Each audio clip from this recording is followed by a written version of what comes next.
Thank you so much for joining us today. It is my honor and privilege to introduce two very distinguished guests. Andrew Blauner is the founder of Blauner Books Literary Agency and the editor of the newly released The Peanuts Papers. His other anthologies include Coach, Brothers, Our Boston, Central Park, and In Their Lives, Great Writers on Great Beatles Songs. Writer Jonathan Franzen is perhaps best known for his novels, The Corrections, Freedom, and Purity, which combined have been translated into 35 languages, won the 2011 John Gardner Prize for Fiction, been on the New York Times 10 Best Books and Notable Books lists, been finalist for National Book Critics Circle Awards and the Los Angeles Times Book Prize.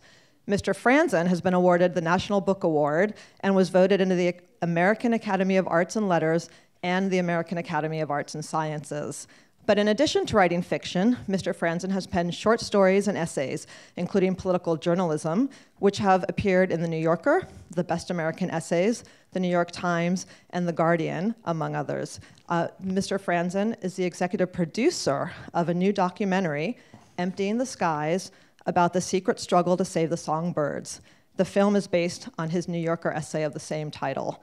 One of his personal essays is featured in the new book, The Peanuts Papers, and will be the topic of today's discussion. Mr. Franzen and Mr. Blauner will take questions at the end of their talk, and will both be available to sign books after the talk in our great hall outside the theater.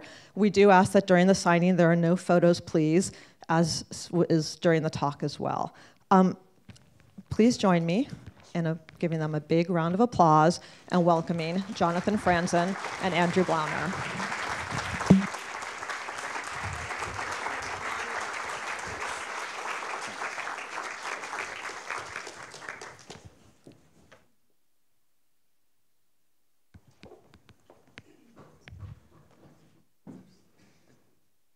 Yes, sorry. Sign of respect.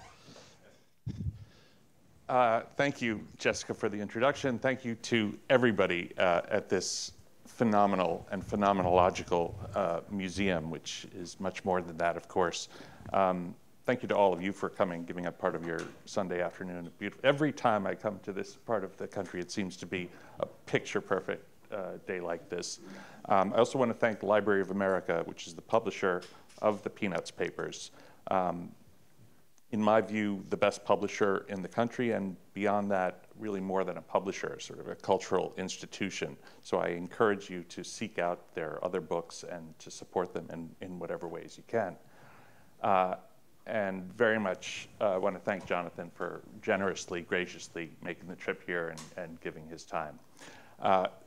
I'm going to cede most of my time to Jonathan because I think he's the one that it's worth listening to here most. But I do want to just introduce a couple of things. One, in the category of you can't make this stuff up, 24 hours ago, I was at Kennedy Airport in New York, ready to board the pre-boarding. And they said the following words: due to an allergy of one of the fellow passengers, quote, "Please do not enjoy any peanuts." And you know those moments where you trust your own ears, and I know it, but if you said it, I would believe you, but was there some hyperbole? I heard it, I couldn't believe it. And I thought, I wanted to say, with all due respect to the allergy sufferer, of course, I have always enjoyed peanuts. And I am not going to stop now. The other sort of backstory I wanted to mention, which also it's not as sort of karmic as that, but it bookends things that, to some extent, the way that this book, The Peanuts Papers, which is an anthology of 33 different writers contributing pieces, essays, memoirs, 2 poems, stitched together in an anthology. In 1996, in my capacity as a literary agent, I was representing a book called Our Mother's Spirits, which is actually this book. Great writers on the death of mothers and the grief of men. So I had seen an A&E biography. I mean, the preface of all this is, of course, I loved Peanuts from the time I was a very small child. So I had seen an A&E biography about Charles Schultz, who I knew was quite stoic and private and reserved.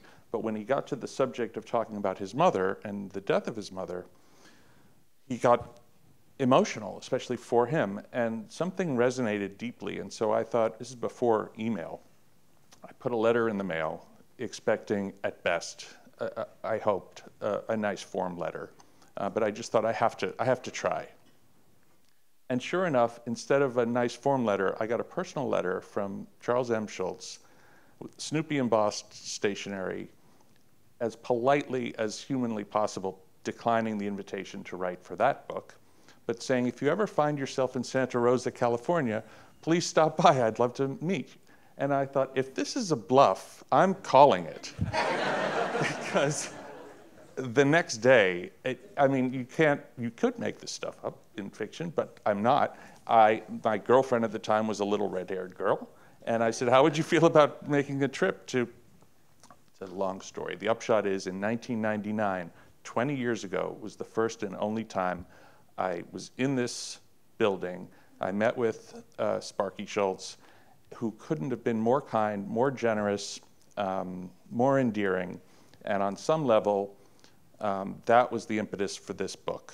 And it was 20 years ago, and this is also the last stop on a sort of 10 or 12 city part of the tour for this book.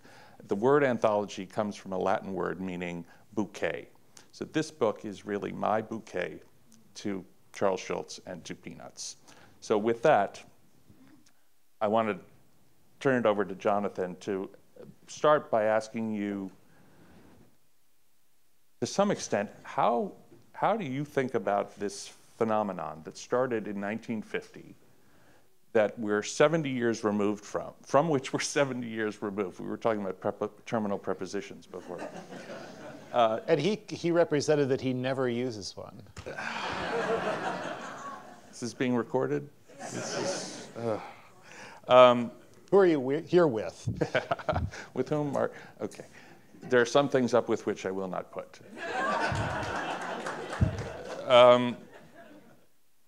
So the book before this that I put together was about the Beatles, and it was sort of a comparable situation where it begged the question of, it was just a couple of years ago, and it was the 50-year anniversary of Sgt. Pepper, and the Beatles channel had just launched on Sirius, and the question was, are we in sort of a new Beatles moment, or has it just sort of been one 50-year extended moment? So too here.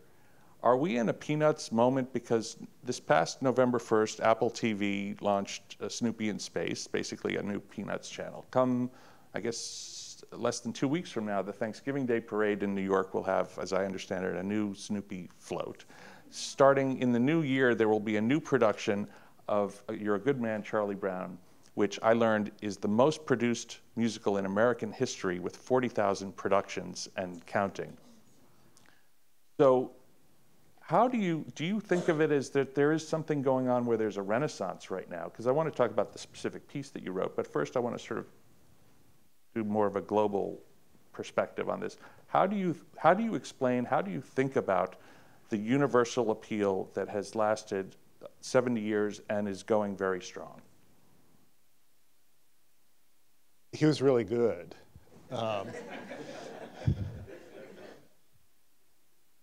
And yeah, and what was striking even at the time was that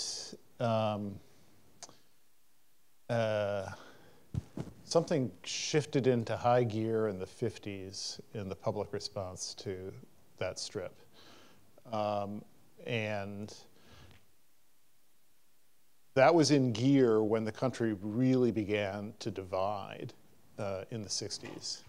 And the striking thing was that among the few cultural touchstones that were touched both by the angry radicals and the conservative army and astronaut types was Peanuts.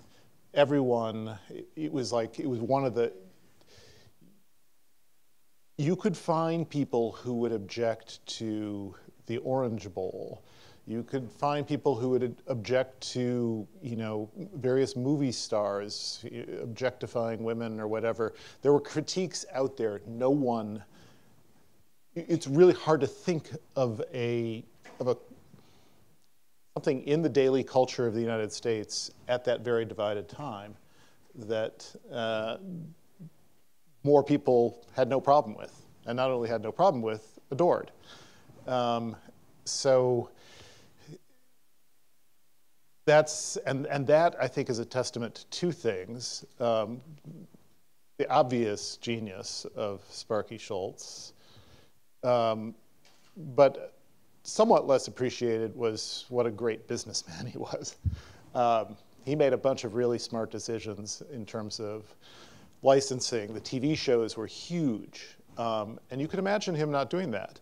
And he was very comfortable in that role as not merely the solitary creator drawing a strip a day for 50 years, I mean, just which is like mind-boggling, the stamina and the energy that took. But he was also, he was shrewd, and he was also very frank about, yeah, I'm doing this to sell newspapers. And so I think, and for some reason, there was the talent, and then the talent got supercharged by all the offshoots. The Broadway show, the TV shows, all the paraphernalia, yes, the balloons and the Macy's parade, all of that stuff. We are in a similarly divided time now, and so there may be something to a wish to find something we can all agree on again. Right. But my finger is not quite enough on the pulse of the contemporary spirit to say more than that. Well, your finger's on the pulse of a lot of things in the culture.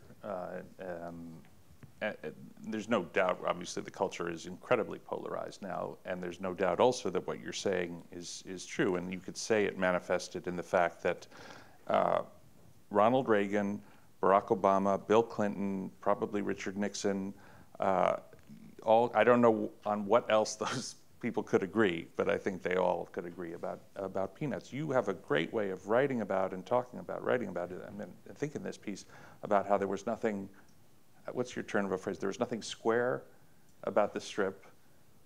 Yeah, I mean, what was weird was that you had these clean-cut, especially at the time before Franklin, pretty much all white, bland suburban kids in a strip which literally consisted of 4 squares, which was a constraint that Schultz accepted. And part of that was because sometimes newspapers would want to run it, vertically or even in a square. And so artists who were more full of themselves and who said, no, I need to be allowed to do double panels and maybe even a whole single panel, that was like, no, you're getting in the way of what the newspaper needs. Don't you understand? You're writing for a newspaper. Anyway, so there was, I mean, you couldn't imagine anything squarer.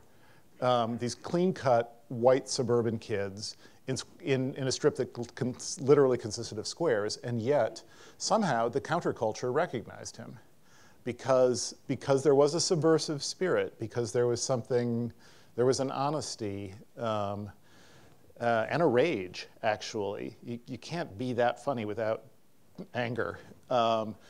And I think, and also just the antic spirit, and that's something that was very much part of 60s culture, counterculture, which was an irreverence, a belief that children actually know better than adults what's what.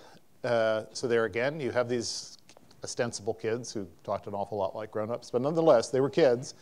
And they were just doing, some of it was serious and some of it was kind of heartbreaking.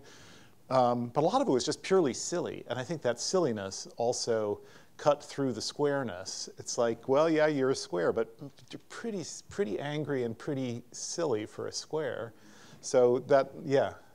Can you sort of pivot from there and talk about what you recall and what you've written about to some extent being your first exposure to Peanuts, your experience of it, and sort of use that as a way, if you'd like, to talk about the piece that you wrote, including, if not starting with, why it's called Two Ponies. As it happens, I completely abandoned New York a year and a half ago and closed down my apartment there and moved a bunch of stuff out here for which we didn't have room, but suddenly we have a little more room, so I've been opening my boxes of books. And so just the other day, I came across the actual books. These were the books.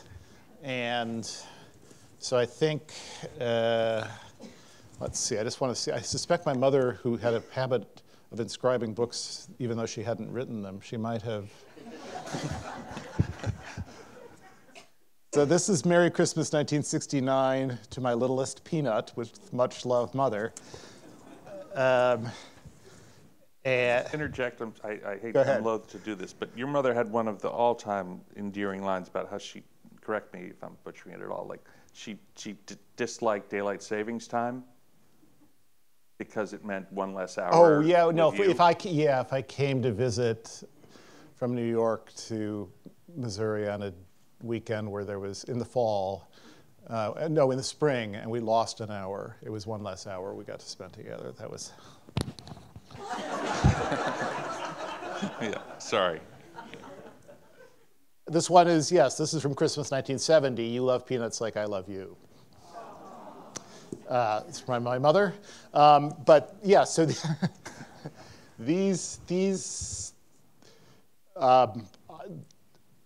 I don't even like to think about how many times I've read these books cover to cover, but it's probably at least 50. Can we say, without saying how many times, the fact that you, according to you, have basically memorized the entire first 20 years of the strip? That's not quite. I mean, I don't have that kind of memory. I couldn't do them in order, but I don't think there's a. I don't think going through the first 20 years I would see a strip and say I don't remember that one.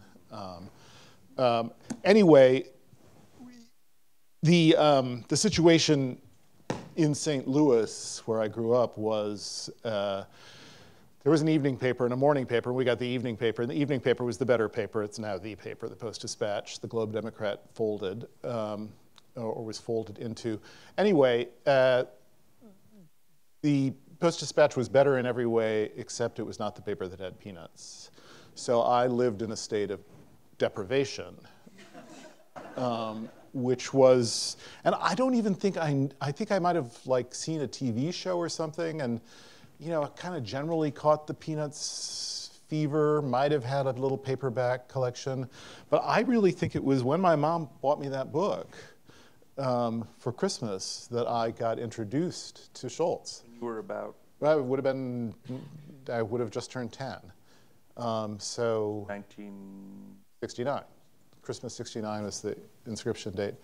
And one thing that meant was when you read a strip every day, yes, we all can like read a chapter of a book, set it aside, pick it up the next day, and there's sort of a continuous experience, but it is different to read straight through and to get the entire 2-week development all at once. And so I think my original experience of Schultz was a little bit more novelistic, a little bit more fiction-like than had I been reading it day by day and getting my little treat and then rereading it 3 times to squeeze the last juice out of that treat. So there was that, because, and I like to read, and this just became, I made no distinction in my mind between this and the chapter books I was reading. Except that this was even more compelling. And the first 5 times through, I would laugh and laugh out loud when I came to, Linus watching television, and the TV says, used car sale. And his hair sort of stands on end, as Linus's hair did. And then it just gets louder and louder. Incredible deals. Come in now, now, now, now. And it's so loud. The whole strip is just 4 panels, and it ends up with him having been pushed back by the sound, and he's kind of slumped off the little ottoman he's sitting on, and he's like, help. And I didn't know it then, but it was, of course, the drawing that was so particularly funny.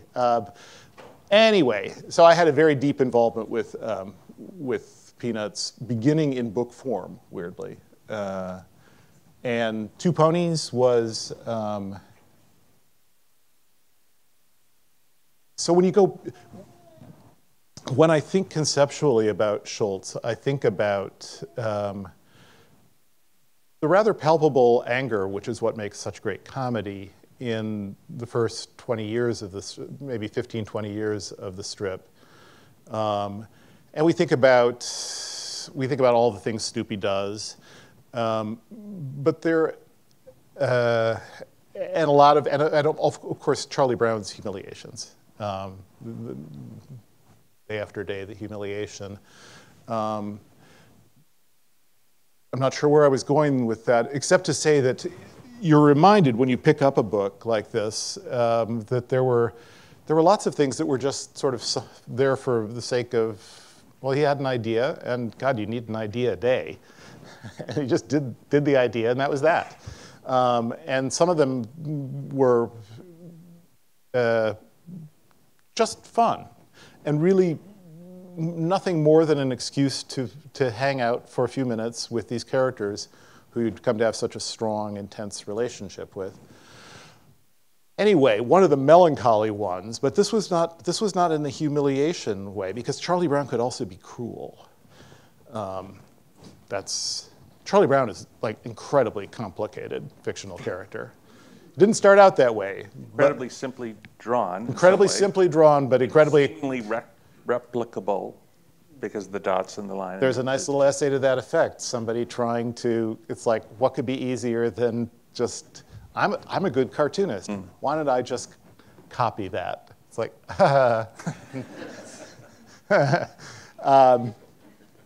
anyway,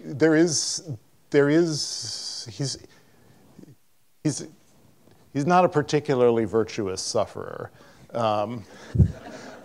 He is, how smart he is kind of it varies. I mean, he really is a blockhead, as Lucy informs him all the time. And it really, really is stupid about a lot of things. But he's capable of quite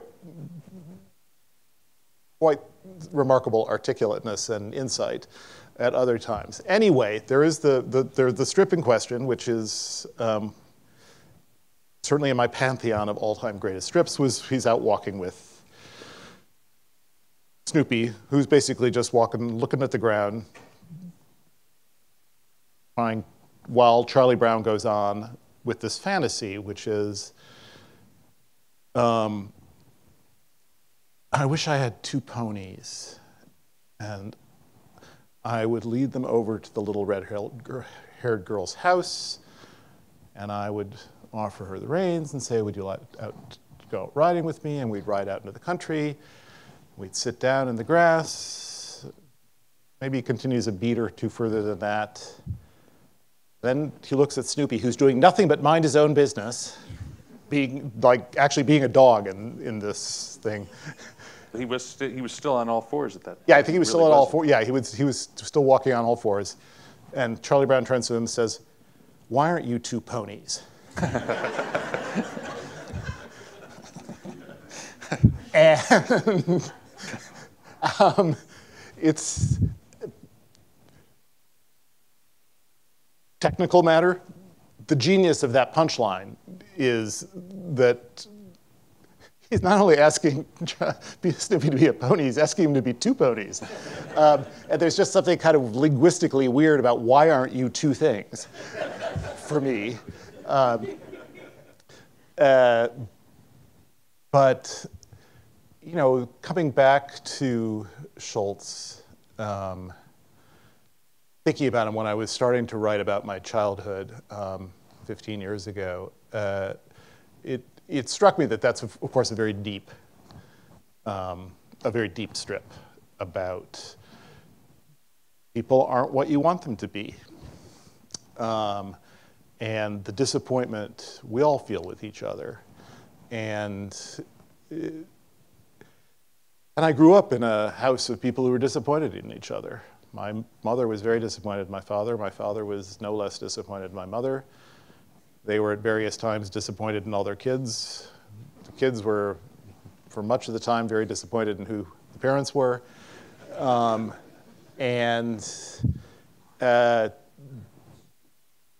Schultz got all of that. in some very simply drawn frames about a boy walking with his dog. It's a remarkable thing. Anyway, that was not the title of the piece. So that the original version of that essay, which was subsequently revised and now is in slightly different form in this book, it was not called Two Ponies. And I realized later, it was like, got the New Yorker in the mail. It's like, there was a good title available, and I didn't think of it. Yeah. And that is? Yeah. Sorry, I've gone on too long? No, okay. Not enough. I want to sort of go from there to something you write about that a lot of people talk about or think about Peanuts as being paradoxical, that on some level it's very simple, and in many other ways it's very complicated. You take something, it's sort of an axiom, and turn it on its head. This whole notion about the sort of tortured genius, and that did Sparky Schultz fall into that category of people who, I forget exactly how you phrased it, but sort of, was he tortured because he was an artist, or was he an artist because he was tortured? Can you talk about sort of your insight and perspective and perception about how he doesn't sort of fit, and why, and how he manifested that over 50 years? I started thinking about this before Michaelis had published his large biography. But, so there was really not much out there biographical about Schultz in 2003 when I was starting to think about it. And what there was, in a kind of dumb psychoanalytic way, made a lot of how scarred Schultz had been by his childhood. Not successful. So I forget the name of the real-life little red-haired girl. She is Mae Brown. Donna Mae Brown? Donna Mae, yeah, Donna. That, you know, and that he was an only child and had not, you know, maybe had been properly socialized because he was so attached to his parents, and he was sort of a late bloomer, so he was not, you know, he was not a stud at the junior high and the high school, and people kind of overlooked him, and how terribly, terribly traumatized he was. And then also the early death of his mother right before he went into the army. And in this really, really dumb but common way of understanding, well, so he was terribly scarred by these painful emotional events and really damaged. And in the same way that sometimes, you know, you slightly damage a plant and it will grow into some extraordinary thing, that's how we explain the genius of Peanuts. And it sort of makes sense, although it doesn't really quite pass the smell test, because, like, well, every sensitive kid has traumas like that, if we're calling these traumas. Not everyone turns into Charles Schultz. In fact, and then you dig down a little bit deeper and you realize this was not a neglected kid. This was an incredibly well-loved kid with a great dad and super, super nice, loving mom. And so he was, and coming into view then is this sort of idea that, no, actually, this is not a scarred individual. This is a very rugged individual. Not in the Horatio Alger sense, but I mean, this is a rugged personality. And yes, probably constitutionally depressive, constitutionally hypersensitive, but really equipped to stand his own ground, and in spite of early failure and not so early failure, persist until he got a strip, and then when he had that strip, nail it. Like, that's a tower of strength. And the fact that, yes, he continued to have some, what from the psychoanalyst's point of view might be disabilities. He didn't like to travel, he didn't like hotel rooms. He had certain prohibitions. It seems like, oh, again, the great but damaged genius. And it's like, no, my God, have you tried drawing a strip a day for 50 years? You might set some rules up too. You might say, you know what, that irritates me, I can't do it. That's not because he's like some Mr. Cranky Pants, it's because he's got work to do, and it's really hard work. You, as someone who it's funny, different people locate you in their mind's eye or wherever as coming from different places. We were talking before about, I met you in New York, now you live in California. You're originally from St. Louis, and I assume because of that you consider yourself, you were born in the Midwest. Do people from St. Louis consider themselves from the Midwest? Is that a fair semantic? Yes, yes. Okay. And plus, I came from a Minnesota family and was born in Chicago, so it's super Midwest. That's what we should mention, that your dad was from? My dad was from northern Minnesota. My mom grew up a couple miles from where Schultz grew up, and their first house as a couple was actually rather close to where Schultz grew up. So on that continuum, the things you were just talking about, the Tower of Strength and this sort of, do you ascribe any of that to his being from the Midwest? Not to generalize, I mean, as a New Yorker,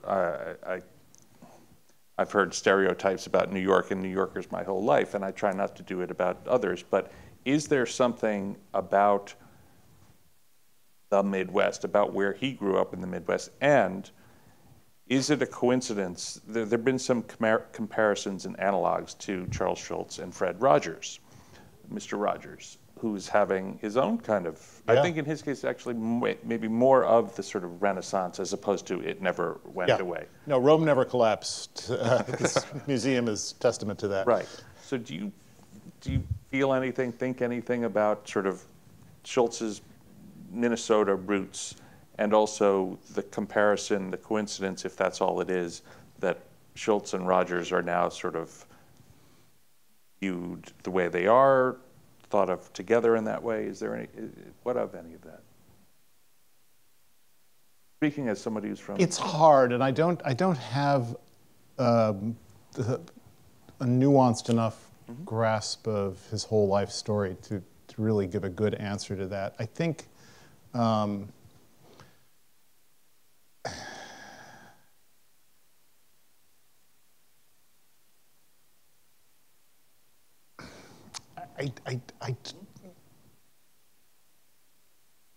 not sure I believe Midwestern is a valid category. I could easily see him having come from San Diego. Well, okay, let me... Seriously, okay, I mean, you know, if you take the same parents and give them the same Army experience and have them grow up in, you know, kind of...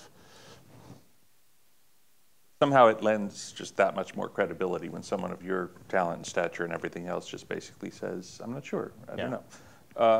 But what you did say, or did write about, is you sort of meditated a little bit on what if Charles Schulz had not become a cartoonist but had become a toy salesman, because it sort of relates to that point.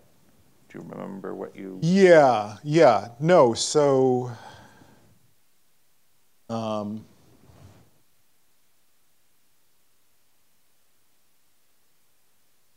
it's to say that not everybody gets to be depressive and sensitive and have the luck and the talent and the determination to build a career out of it, and once that career really takes off, pretty much set your rules and have a second marriage. Find happiness, find Santa Rosa. And then, yes, set up some rather strict boundaries within which he can comfortably operate. Not everyone gets to do that. So I did do a little thought experiment of just take somebody whose dad was a barber and whose mom was who she was and who died right before he went into the Army, give him the same war experiences, and he comes back and he, you know, meets a girl and marries her, and they have a couple of kids, and the cartooning thing didn't work out, and he's like working as a toy salesman. He probably would have had to find other ways to deal with all that stuff in him. He did not have the luxury of expressing it in a strip every day, and did not have the luxury of setting up boundaries, so he probably, you know, he might have become a really serious churchgoer, or he might have, you know, had a little more to drink at the end of a long day of selling toys, whatever. I can't remember what the point of that little thought experiment was, though. I think it spoke to sort of the tower of strength aspect, and it manifested in the form of writing the strip every day for 50 years. Yeah. But had it not been channeled that way, it still would have manifested in his... Yeah, you find ways to get by. I mean, and this is, it's, yeah. If you weren't a writer, I hadn't thought of this, but what would you be, like, and how would you be different? Salesman, yes. No, my second career choice would probably be cook, just because it seems like the intensity of the kitchen, having to do 18 different things at once and have them all land at the same time, and then being just completely exhausted and fully permitted to have 3 drinks. That sounds like an okay life. Are you in that category of people for whom Snoopy was one of, because we have to talk a little bit more about Snoopy. Right. I would be remiss if we did not. But was Ann Patchett, we were talking before, one of the country's great writers, and has a piece in this book, and she basically says that she wouldn't have become a writer had it not been for Peanuts. And she now, in addition to being a writer, has a bookstore in Nashville and has a dog, not coincidentally named Sparky. So, now where was I going with this? Well, let's just talk about Ann Patchett. Let's talk about Snoopy. Was Snoopy, this is where it was. Snoopy was, for a lot of people, the first quote-unquote writer that they ever knew.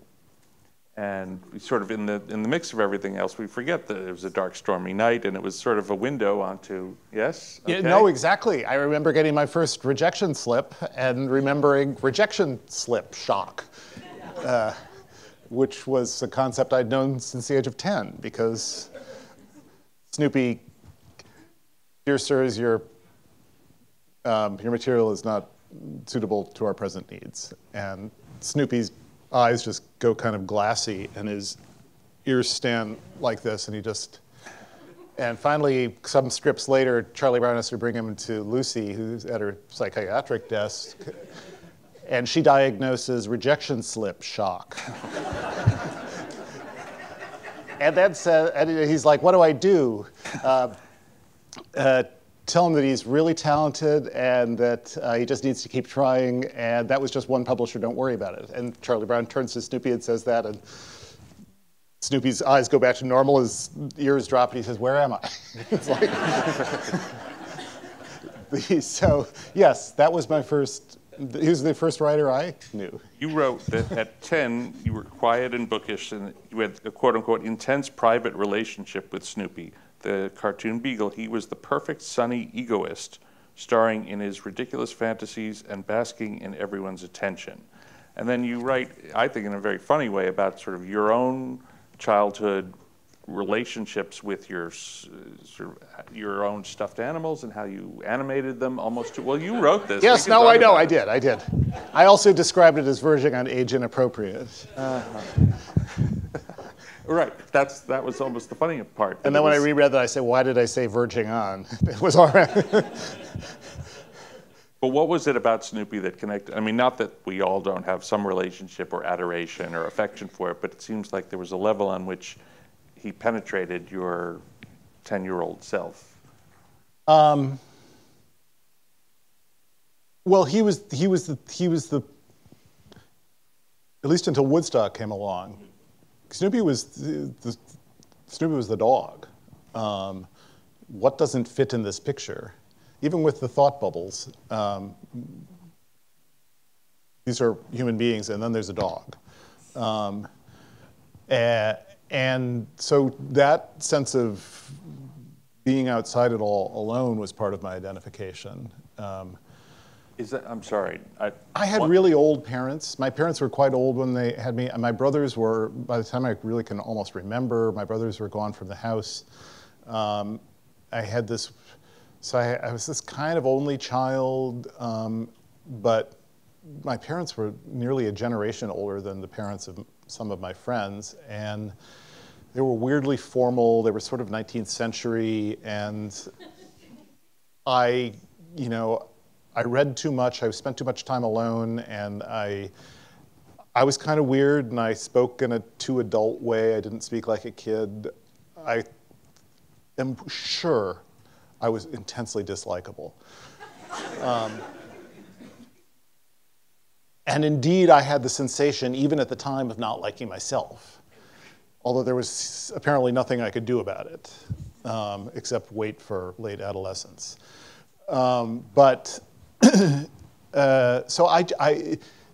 And yet, what did I get to do all day? I got to play.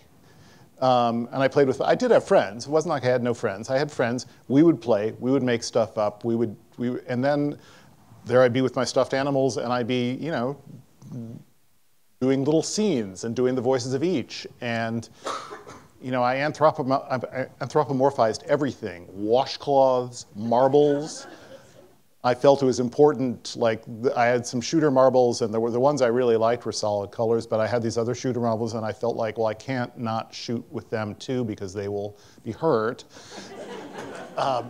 And it was just sort of like my whole life was either reading a book, mostly novels, which was made up, and then in my own like hour by hour existence, I was just in these fantasies. And so it was, I think there was an immediate sense of, well, I get what Snoopy's doing, doesn't fit in, can't talk, so he's going to be the Red Baron.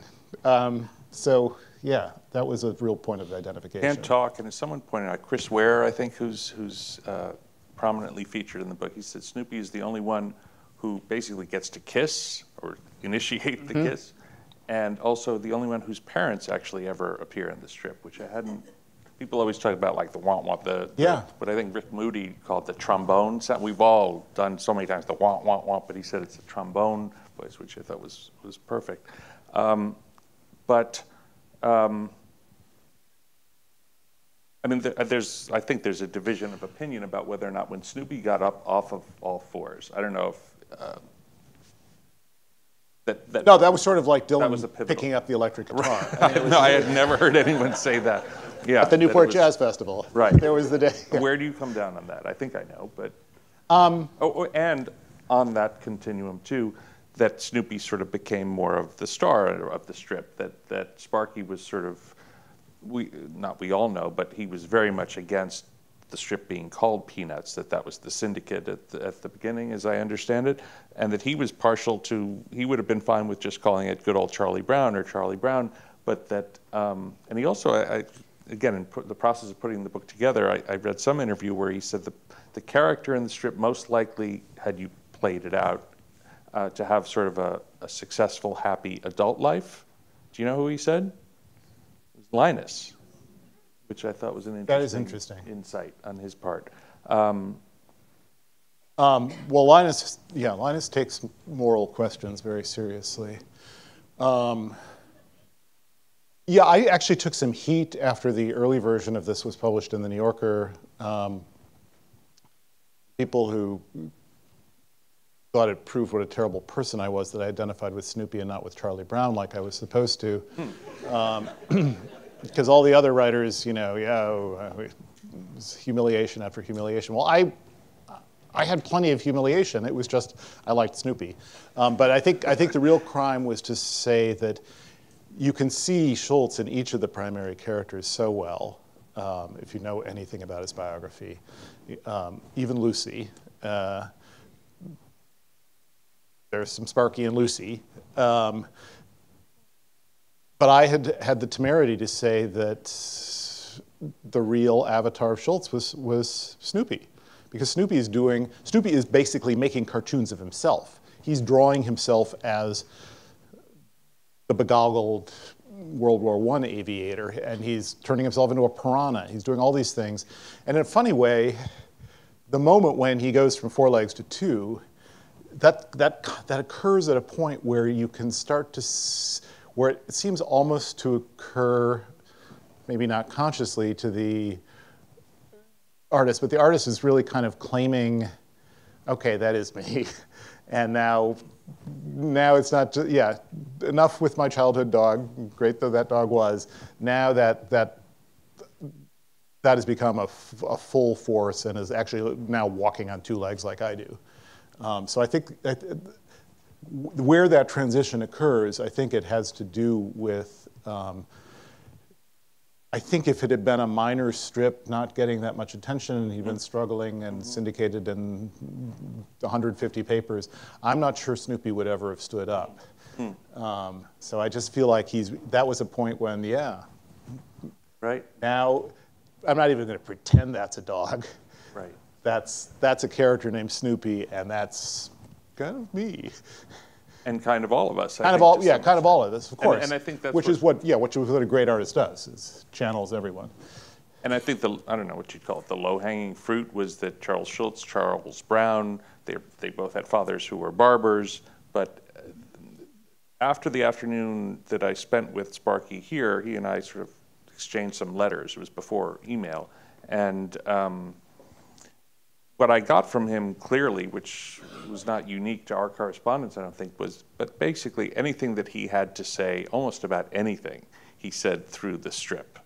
That I guess people were always soliciting his opinion about politics, about almost anything. And I remember one time I saw the Pulitzer Prizes were announced, and I sent him a letter saying, in effect, because it was for political cartooning, and I said, "Don't you think there should be one for people who do what you do?" And his response was, as always, faithfully kind and responsive and polite, was basically, I just want to do what I do, and I'm just going to keep quiet on this. But he was also, he didn't protest too much. I just think he never thought he was one of the characters. He was all of them, and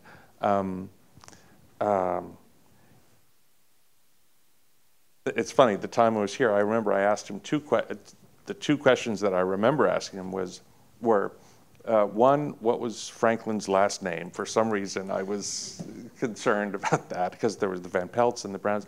And in this kind of endearing way, he said, "Oh, I don't know."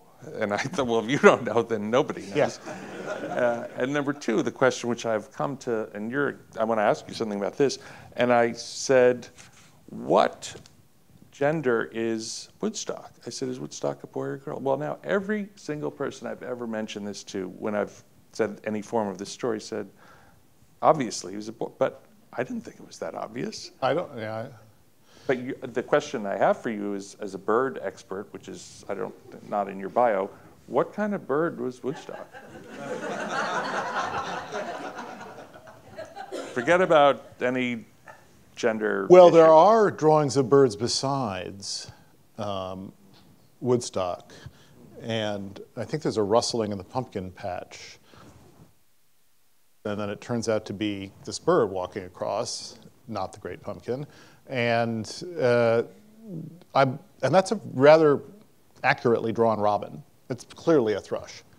Clearly. So, no, it is. I mean, because occasionally, from New York, there are pigeons. No, it's a weird thing. You're in this world. You're in this kind of indescribable world that consists of the inside of Schultz's head and these super simple drawings that nonetheless seem to certainly are full of character, but are also full of a self is being expressed there, and it's all unitary. But every once in a while, he would draw something realistically, like in one of the Lucy Schroeder things. She gets a little picture of herself, so he can put it on his piano, and then is directed toward this painting on the wall, which is like this 12-foot by 12-foot painting of Beethoven. And that Beethoven painting is not drawn in the simple style. The Beethoven, he actually looked at a picture of Beethoven, and he made a rather detailed, cross-hatched image of Beethoven, and the same, and in a funny way, every once in a while. So what's funny is that robin was drawn in a completely different style. It almost doesn't look like Schultz had drawn it because it looks so realistic. That's a way of saying Woodstock is, let's call him a sparrow. Okay. We should be conscious of the times, too, by the way. Just How are we? Perhaps because we want to take some questions from the audience. Yes. No questions about Woodstock's gender or what kind of bird. And I subsequently heard that Franklin, somebody claimed as a cartoonist, I think he's what he is, and maybe a writer as well, named Rob Armstrong, who says that actually Franklin's last name was Armstrong. But is that? He needed a last name in one of the television shows. Okay. And Sparky, yes, he worked with them, but they weren't his creation. Mm-hmm. But he asked Rob if he could use, because there was a pitch on the kid or something. Mm-hmm. They said who they were coming. And now we have Franklin. Said, we need a last name, and I use your last name. Well, Rob Armstrong takes great pride in that for a good reason. And there's so much to talk about, 50 years, 70 years of this, that the whole Franklin story, which I hope most of you know, and if not, I hope you'll look it up, about sort of the value and the virtue of the invention of Franklin's character in 1968, 9. Okay, questions? Yeah, before we start, I just want to say this is a really good book, and almost like 75% of it is stuff that you could not have seen anywhere else because it was written expressly for this book. And some of the most interesting stuff in it is from the cartoonists, because they actually have the language to do more than what I think I said was like, there's this thing. And they got like good long paragraphs saying, well, it's this thing, and here's how it's done, and here's what's amazing about how he did it. So there's, without losing sight, and really, and who is it? It might be one of the ones, I can't remember which one, but really talking about how style is an extension of self, and maybe most of all for a cartoonist. Well, thank you for saying that. And there are several cartoonists in the book, and I was dumbstruck by how well they write. I don't know how well you draw, but most writers, Yeah. but when it goes the other way, it's usually not very good. But the cartoonists, Ivan Brunetti is another, Nicole Rudick, Hilary Fitzgerald Campbell, there's several, and every single piece. To be candid, I thought maybe there'll be a slight decline in the quality of the. How could there not be? Isn't talent sort of a zero-sum game? But they didn't miss a beat. And Chris Ware, I mean, he's just. I don't even know how to describe it, but he is a phenomenon himself. And like so many of us, he feels a debt, not just his own debt. Chris Ware and Ivan Brunetti and several others have said it's not just they feel a great debt to Charles Schulz. They think that all cartoonists, and in some way all of us, everyone owes a debt. And I do not disagree with that at all. I just want to quote something from your piece, which again is one of 5 or 6 pieces that are just so good that I had to include in the book, sort of accompanying the original pieces that had never been published anywhere before. But you write, and I wonder why, quote unquote, cartoonish remains a pejorative. It took me half my life to achieve seeing my parents as cartoons and to become more perfectly a cartoon myself. What a victory that would be. I mean, we could spend a lot of time unpacking that, right? But I mean, and you've spent a lot of time talking about and writing about the role of the novelist, right, in the culture and society. Sure. The role of the cartoonist, again, I was very happy to see the San Francisco Chronicle this morning and to see, I don't know how Sparky would have felt about Doonesbury being on top, but there it is on the front page. And again, there's the New York Times, my hometown paper, does not run cartoons, and I wish they did, starting with Peanuts. But I don't think the Washington Post, as an example, has ever stopped running Peanuts for the last 70 years. Anyway, yes? Well, I'd like to make an observation and ask a question. You mentioned San Diego. They don't play hockey in San Diego. So I'd like to just push that up because San Jose does. Well, no, my point is there's an ice rink here, and I think hockey and skating was a big part of not just the strip, but the trails as well.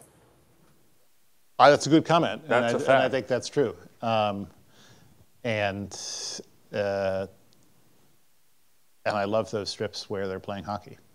Yeah, and we didn't talk about baseball and golf, and we didn't talk about Vince Guaraldi's music. I mean, there's, again, it's 50 years worth of work, and then you add 20 since then. But for sure, hockey, I didn't even realize when we were coming here today that it's the reopening of the reopening of the rink. The rink. We know you had many choices this afternoon. Thank you for being here. You can lace up after we get off stage. Yes. Anyone else? Yes, sir. Yes, sir. In the blue shirts, the solid blue shirt. What was the title of your essay originally? It was called The Comfort Zone, because so my essay is partly about Peanuts. I think I'd been asked to write about Peanuts. I think the New Yorker asked me to,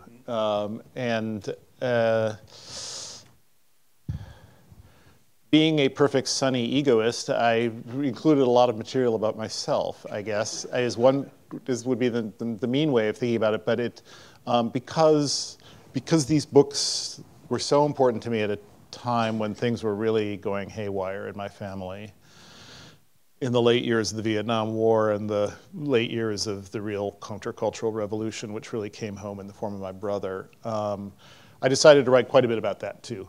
And the comfort zone referred to a part of the thermostat that my father preferred to have the temperature set in. Which we can say was between 72 and 78. 78, yes. 72 and 78. Yeah, my wife and I have 72 and 73. There's a very big difference in our house. And they would have fights about this, really serious fights. It did not occur to me until decades later that some of it might have had to do with my mother going through menopause. But they would have these just terrible fights about the temperature. Like night after night, father using bad language, doors slamming, bellowing. And didn't happen probably more than twice at that level. And I'm just sensitive and remember it happening repeatedly. But and it was only later that I realized how hilarious it was. And of course, they didn't see it as funny at the time, and I didn't see it as funny at the time. I thought it was frightening. I mean, suddenly it was not just my father and my brother yelling at each other, but my parents yelling at each other, and it was all meh. And so my comfort zone really was I would retreat to these compelling other worlds, and Peanuts at that moment was the most compelling other world there was for me. But it also, that goes to the point about seeing my parents as cartoons. That, you know, when I now write down literally what they were saying, it's still horrible, but it's also, it's ridiculous. It's ridiculous. My father's saying, what, you can put it at 78 and that's in the comfort zone? It's like, we're not wearing sandals and bathing suits. It's right. And my mother's saying, I didn't touch it. Well, if I did, it's because it's so hot. You know, it was just cartoonish. It was cartoonish. No, and the thing is, once you start laughing at it, then you're not. Then it's okay. That's so. There is forgiveness in laughing, and I would say people have built entire edifices about the Christian theology of Peanuts and all that, but I think it really reduces to laugh is to forgive, in terms of a spiritual message. I think you have a line in the piece about how someone once gave you, is it Robert Short's book, Yeah. The Gospel According to Peanuts, and your line was, I already have my gospel. Yeah, it's right here, 2 volumes, Old and New Testament, right there. Well, no, you do a brilliant chapter and verse and what you learned. I mean, it's. Yes, right in the front row. A couple of times in the talk you mentioned the need for rules and boundaries in regards to Schultz's work and how he set those up. I'm just wondering for your own self, do you have any that you have for your own writing? Yes, I'm violating one of them right now by being here. Normally I'd be at the office. I'm very... On a beautiful Sunday afternoon? Well, no, I probably would have just be coming home now, but I would have been there at 6 in the morning, or 6:30 in the morning. Yes, I do. Um,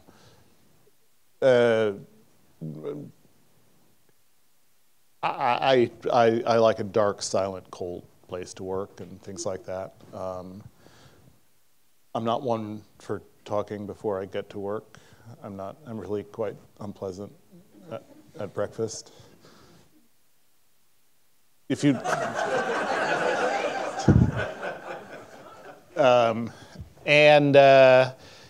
yeah, other things. It's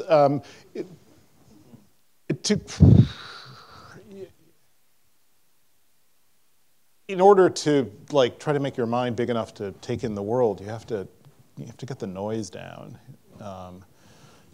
It's a very noisy world, so yeah, constraint is good. Although, so 2.5 cheers for constraint and this square panels, and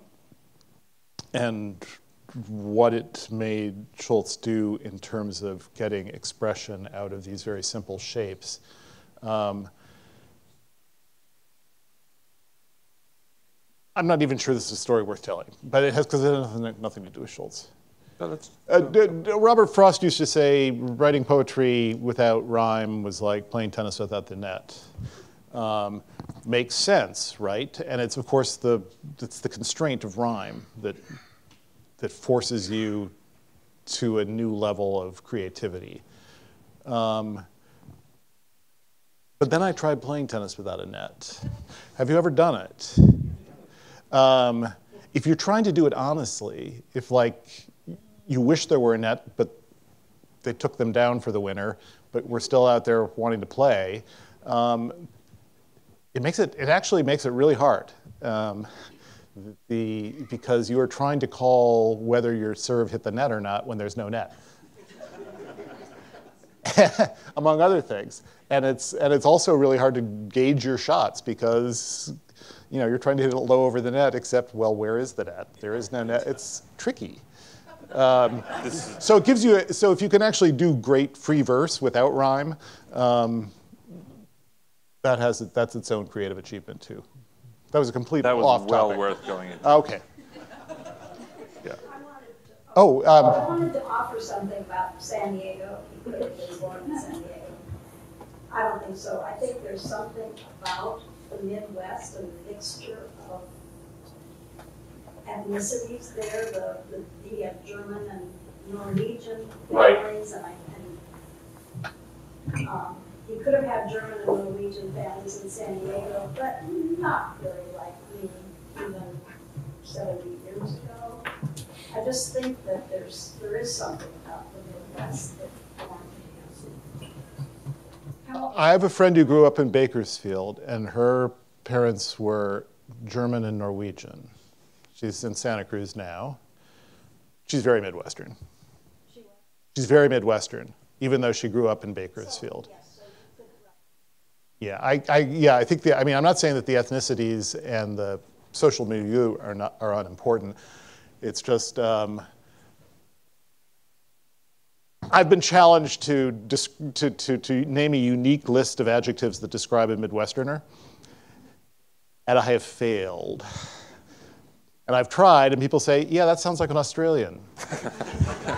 There was a question here in the middle. We maybe take one more question, two more questions. So Schultz usually has storylines in his comics, which can sometimes last up to a month or a month and a half or so. Right.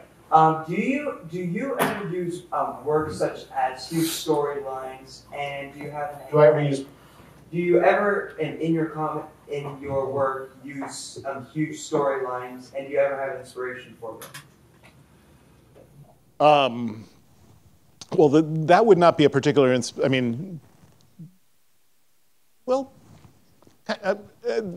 I don't recall being directly inspired by Schultz. Yes. I use the longest of storylines.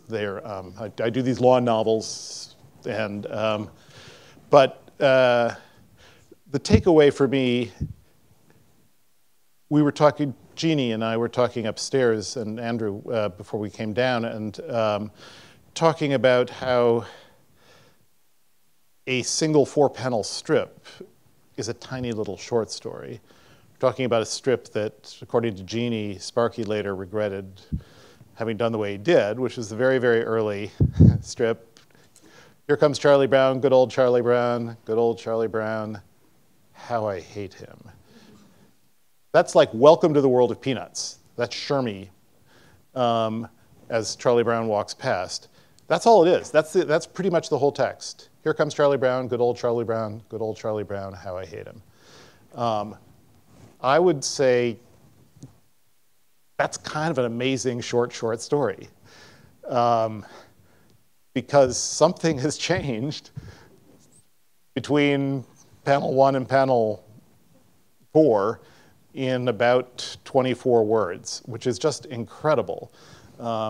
So yes, eventually, and from my perspective as a kid, I just wanted those long-running things with the baseball championship season or the icicle dangling over the door of Snoopy's house or things like that. They would just go on and on and on and on week after week. And I had never wanted them to end because I do like reading novels. But no, for me, the inspiration was more that you don't need, first of all, there's such a thing as a running gag. And a classic running gag over the years of Schultz is, of course, the pulling the football away from the charging Charlie Brown. That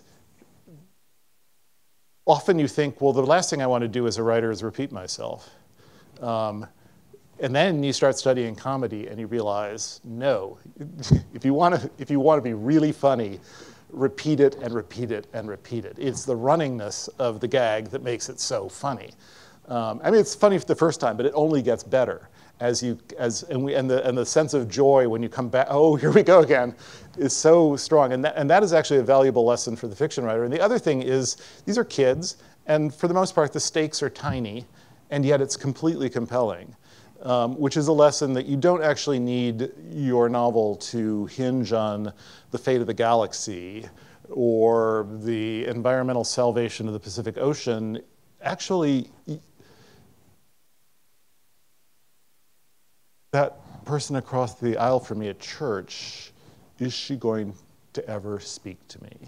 If you get the stakes right, for that person, sitting week after week, looking at that other person across the aisle, wanting to talk to that person, like that's enough. It doesn't have to be huge stakes. And this is, I mean, Schultz, this is like one of the great artistic achievements by an American or really anyone over the last century. I mean, this is real true greatness here.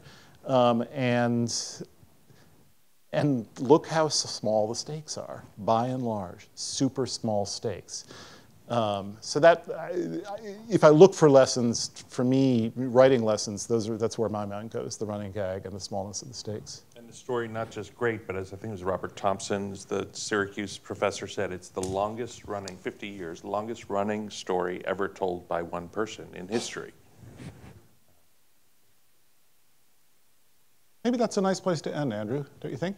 Sure. Thank you all for coming out today.